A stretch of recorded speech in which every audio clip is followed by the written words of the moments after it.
Genesis Kapitulo 3 versikulo 1 hanggang 4.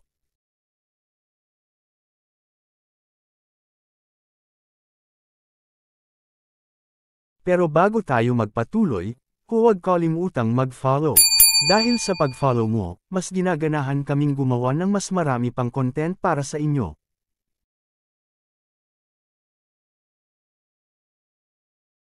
Genesis Kapitulo 3 versikulo 1. Ang ahas nga ay lalong tusokay sa alinman sa mga hayop sa parang nanilikha ng Panginoong Diyos. At sinabi niya sa babae, tunay bang sinabi ng Diyos, huwag kayong kakain sa alinmang punong kahoy sa halamanan.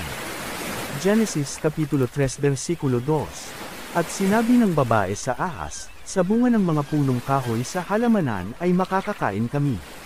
Genesis Kapitulo 3 versikulo 3. Datapwat sa bunga ng punong kahoy na nasa gitna ng halamanan ay sinabi ng Diyos, huwag kayong kakain niyaon, huwag ninyong hihipuin, baka kayo'y mamatay.